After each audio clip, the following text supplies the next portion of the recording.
दोस्तों, आज की कहानी एक नई और बहुत ही रोमांटिक कहानी है। सो प्लीज कहानी के अंत तक जरूर बने रहे। तो शुरू करते हैं। पूरा कमरा बहुत ही खूबसूरत लग रहा था, मानो हर एक एक चीज को इस तरह से सजाया हो जैसे वो अपनी जगह से हिल ना पाए। चारों तरफ कैंडल की रोशनी और उसमें मदहोश करने वाली गुलाब की खुशबू पूरे कमरे को खुशनुमा बना रही होती है। वही फूलों से सजे हुए बेड पर एक लड़की घूंघट डाले सिकुड़ी हुई अपने घुटनों में पैर डाले किसी का इंतजार कर रही थी कि तभी कोई हल्के से डोर खोलता है और कॉल पर बात करते हुए अंदर आ जाता है। तो वो लड़की खुद में ही सहम कर बेडशीट को कसकर पकड़ लेती है। वही वो लड़का बिना किसी भाव के अलमीरा से कपड़े लेता है और ड्रेसिंग रूम में चेंज करने के बाद खुद को मिरर में कुछ देर निहारने लगता है कि उसकी नज़र बेड पर चली जाती, जिसकी वजह से उसके चेहरे पर एक मुस्कान की लहर दौड़ पड़ती है। तो वो हल्के कदमों से उसकी तरफ बढ़ जाता है और धीमे धीमे बेड पर चढ़ने लगता है। तो बेड पर बैठी हुई लड़की थोड़ी पीछे खिसक जाती है।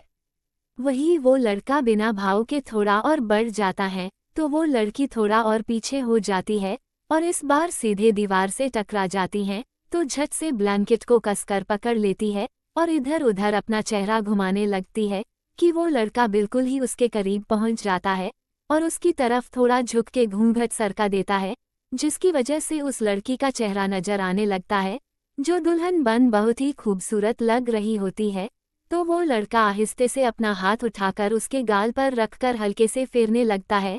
तो वो लड़की अपनी आंखें झट से बंद कर लेती है और उसकी पकड़ बेडशीट से और ही मजबूत हो जाती है कि तभी उसे अपने चेहरे पर गर्म सांसें महसूस होने लगती है, जिसकी वजह से वो थोड़ी सी मचल जाती हैं और अपना चेहरा दूसरी तरफ करने लगती है कि वो लड़का मजबूती से उसका चेहरा अपने हाथों में पकड़ कर लेता है। तो वो लड़की अपना कर अपनी आंखें खोल लेती है और उसकी आंखें में देखने जो गुस्से के मारे लाल हो गई होती है। तो वो हैरानी से खुद को छुड़ाने के लिए कसमसाना शुरू कर देती है, पर वो लड़का उसे नहीं छोड़ता है। वही उसके चेहरे पर दर्द सा महसूस होने लगता है, जिसकी वजह से वो लड़की अपनी आंखें बंद कर लेती है।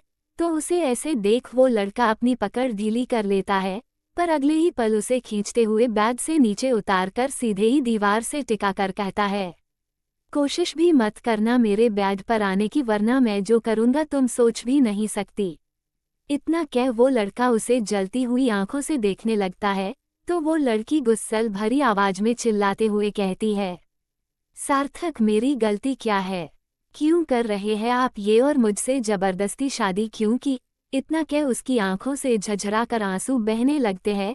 तो उसे ऐसे देख सार्थक अपना चेहरा कुछ पल के लिए दूसरी तरफ कर लेता है, मानो उसे ऐसे देख बुरा लग रहा हो, पर अगले ही पल उसकी कमर में हाथ डाल हुए कहता है, सार्थक, गलती बताऊं?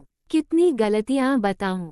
पहले मैंने सोचा था तुम्हें उस गलती की सजा नहीं दूंगा, भूल जाऊंगा सब, पर नहीं, जबड़े भींचते हुए तुमने दूसरी गलती करके बता दिया कि तुम भूलने लायक चीज नहीं हो।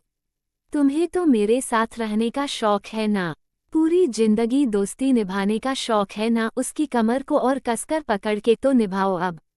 उसे छोड़ मुस्कुराते ही, वैसे मेरा काम अब और आसान कर दिया, कहा। मैं सोच रहा था सब मुश्किल होगा, हंसते हुए, पर नहीं। और फिर उसे वही झटके से छोड़ वॉशरूम में जाकर वापस से नहाता है और बाहर निकलकर देखता है कि वो लड़की अब भी वही खड़ी है। तो वो गुस्से में मुट्ठी भींचते हुए कहता है, सार्थक, मिसेज रितिशा, मेरी बात कान खोलकर सुनो, तुम इस कमरे में मत आना, भूलकर भी नहीं। बेड पर लेटकर बिना किसी भाव के अब निकलो यहाँ से, वरना मैं जिस तरह से निकालूंगा उसके लिए पछताओगी। इतना कह वो नम आंखों से ही दूसरी तरफ चेहरा कर लेता है। तो वो उसे हैरानी से देखते हुए वही खड़ी रहती है।